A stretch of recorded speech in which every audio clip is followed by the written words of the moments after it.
जो मानकर एसबीआई बा स्टेट बैंक रे खाता अच्छी सेमानक पई गुरुत्वपूर्ण खबर।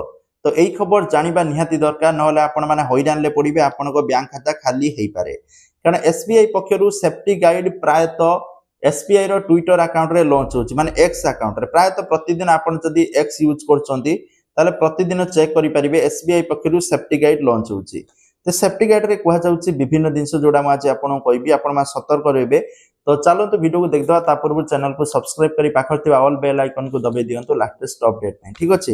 देखो सॉरी एसबीआई रो जो सेफ्टी गाइड अछि प्रथम जिंस होची आपण माने निजर ओटीपी एटीएम कार्ड रो सीवीवी बा कार्ड नंबर बा कोनोसी आपणकर बैंक डिटेल्स काकू शेयर करंतु नाही। कारण जदि शेयर करिवे आपण माने हैरान ले पड़िबे।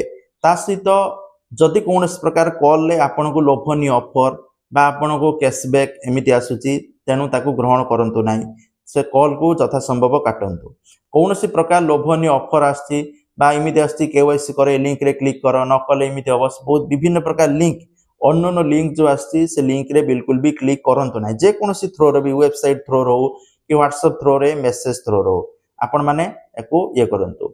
आ जदि सब बेले मन रखंतु बैंक रु जो कॉल आसीबो सब बेले 1600 स्टार्टिंग रु 1600 लिखाई दियो जदि आपण माने कन्फर्म हेबे जे बैंक रु आछि। जदि अलका कोनोसी नंबर रु आसी कि बैंक रु कहउचंती ताले मन रखिबे फ्रॉड कोनोसी सूचना दियंतु नाही। ता सहित कोनोसी पेमेंट करिबा पूर्वरु एसबीआई रे कोनोसी पेमेंट करिबा पूर्वरु दी थर आपण मान चेक करंतु जे ठीक दिगो को पेमेंट करूचंती कि नाही। आ सब बेले जतबले भी एसबीआई आपण माने ओपन करूचंती सब ट्रस्टेबल ब्राउजर रे ओपन करंतु। विभिन्न ब्राउजर रे वायरस अछि आपण बैंक खाता ये करि पारे। तो ट्रस्ट ब्राउजर क्रोम हे गला फायरबॉक्स हे गला सेतिर ओपन करिया पे एसबीआई पक्षरु परामर्श दिया जाउछि। तो बे सब जिंस को जदि फॉलो न करिवे तले आपनको बैंक खाता खाली हबो। कारण वर्तमान एते साइबर फ्रॉड बढ़ी गलानी बहुत सारा बड़ बड़ लोक जो माने अछंती से माने भी फसी जाउचंती। तो आपण माने सतर्क रहंतु सचेतन रहंतु। थैंक यू जय जगन्नाथ।